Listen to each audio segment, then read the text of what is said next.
아침 묵상에 오신 여러분들을 환영하고 축복합니다. 하나님께서 오늘 우리에게 새로운 날을 허락하셨는데요. 새로운 날에 걸맞는 새로운 은혜로 오늘 하루 우리 인생을 지킬 줄 믿습니다.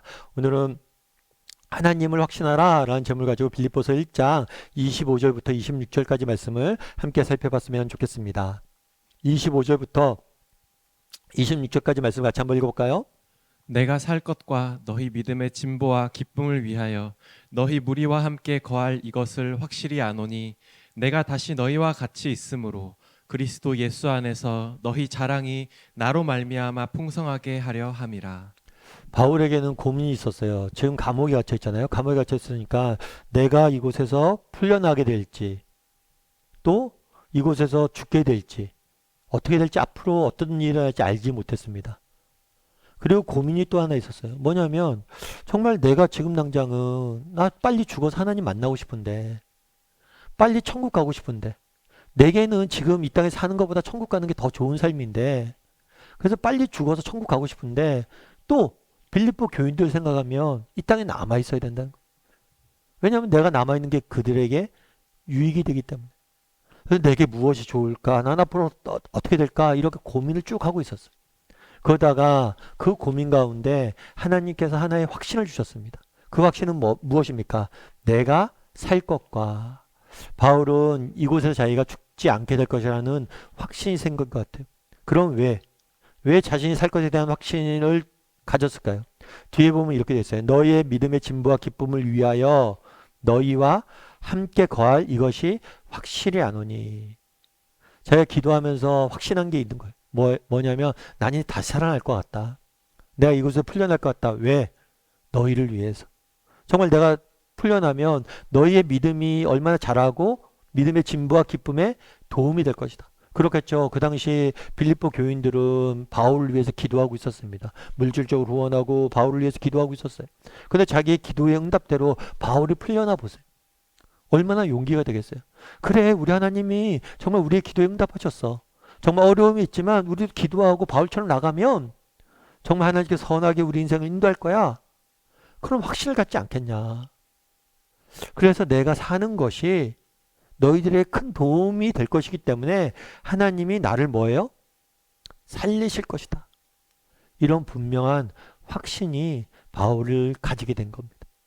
그리고 실제로 바울이 가졌던 확신처럼 바울은 감옥에 빌립보 교인들 편지를 쓴 다음에 얼마 지나지 않아 감옥에서 잠깐 풀려납니다.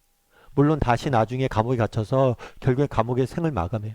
근데 잠시 풀려나서 정말 빌립보 교인들을 위로하고 격려하고 그들에게 용기를 주는 그러한 모습들을 우리는 보게 됩니다. 그렇다면 바울의 말 속에서 우리가 알 수 있는 건 뭘까요? 어제 살펴본 것처럼 바울은 정말 내가 살아야 되는 이유가 자신에게 있지 않았어요. 자신이 살아야 되는 이유에 누구에게 맞춰져 있어요? 다른 사람에게 맞춰져 있어요.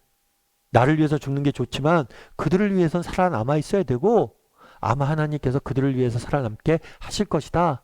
이런 확신이 있었어요. 뿐만 아니라 오늘 본문에 알 수 있는 건 뭐냐? 보다 근본적으로는 바울은 무엇에 대한 확신이 있었어요? 하나님에 대한 확신이 있었어요. 내가 오늘 감옥에 갇히게 된 것, 아니 내 삶을 주관하시는 것, 내가 이곳에 살고 죽는 것, 그것은 로마의 사람들이 판단하는 게 아니란 거예요. 결국에 그것은 누가 판단하는 거예요? 하나님이 판단하신다는 거예요.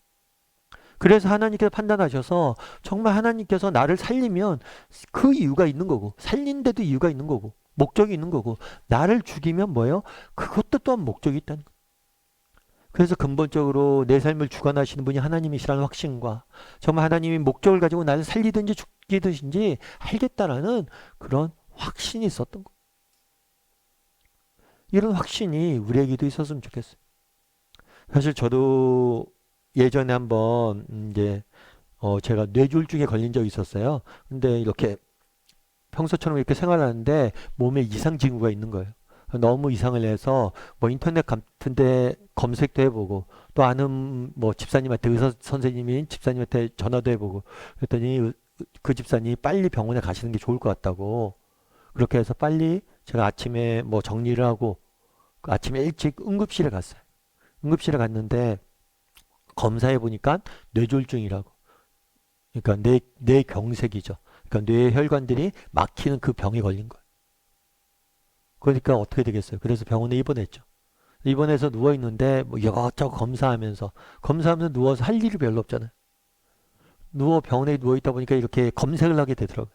뇌경색이 어떤 병이고 그 증상은 어떻게 되고 이런 것들이 쭉 나오는 거예요. 그러다 보니까 앞으로 어떻게 될지 여러 가지 생각이 들더라고요. 뭐 내가 죽을 수도 있겠죠. 근데 죽는 것 괜찮죠. 저는 믿음이 있으니까. 나 죽으면 천국에 가는데 뭐가 문제? 정말 바울의 고백처럼 천국 가는 게 훨씬 더 좋을 수 있죠, 나한테. 그런데 내가 죽으면 남겨진 자녀들은 어떡할까? 남겨진 아이들은 누가 돌보나? 그래도 아이들이 커서 돌림할 때까지 내가 그들을 돌보고 그들에게 서포터가 돼야 되는데 그런 생각이 드는 거예요. 그래서 이런저런 생각이 들면서 뭐 여러 가지 경우일 수가 있으니까 가장 최악은 뭘까? 차라리 죽는 게 낫죠. 최악은 뭐냐면 내가 살아남았는데 정상적으로 아빠의 역할을 못하는 거예요. 몸이 마비가 된다든가 정상적인 생활을 못하는 거예요. 그래서 오히려 가족들에게 짐이 된다는 거예요. 그럼 어떻게 될까? 내가 살아남아서 가족들에게 짐이 된다면 정말 그거 어떻게 내가 살 수 있을까? 그런 생각들이 많이 드는 거예요. 내가 오히려 돌봐야 되는데 돌봄을 받게 된다. 근데 온갖 생각들이 많이 드는데 그러면서 마지막에 들었던 생각이 그거예요. 뭐였냐면 그래 하나님이 죽이시면 그것 또한 그 이후 책임져 주시겠지 우리의 자녀들. 또 혹시 살린다면 또 그것도 내가 해야 될 일이 있어서 살리는 거겠지. 혹 내가 살았지만 누군가의 짐이 되는 인생을 살아야 할 수밖에 없다면 그것도 내가 살아야 될 이유가 있는 거겠지. 그런 생각이 들더라고요. 그럼 살아보자. 이런 생각이 들더라고요. 여러분 우리가 사나 죽으나 정말 우리가 고난이 있고 없거나 정말 어떤 일이 내게 있거나 없거나 어떤 형편 어떤 상황이 있거나 없거나 주관하신 분이 하나님이십니다. 죽음은 죽이는 대로 살림은 살리는 대로 하나님의 뜻과 계획이 있는 거죠. 바울은 그것에 대한 확신이 있었던 거예요. 정말 하나님께서 너를 위해서 나를 살리지 않겠는가?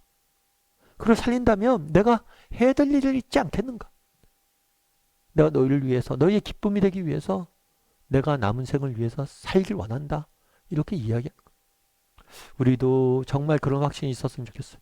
바울이 가졌던 하나님에 대한 확신이 있었으면 좋겠어요. 우리가 어떤 형편, 어떤 상황이 있든지 모르지만 우리의 삶을 주관하시는 분이 하나님이세요. 그리고 내가 처한 상황, 형편, 하나님의 분명한 목적과 계획이 있어요. 그런 믿음을 가지고 정말 믿음으로 어떤 형편에 어떤 상황이 있든지 낙심하지 말고 끝까지 살아낼 줄 아는 사람이 되었으면 좋겠어요. 그걸 통해서 하나님께 영광 돌리고 우리 서로에게 정말 믿음의 진보와 기쁨이 되어지고 자랑거리가 되는 저나 여러분이 되기를 주님의 이름으로 소원합니다.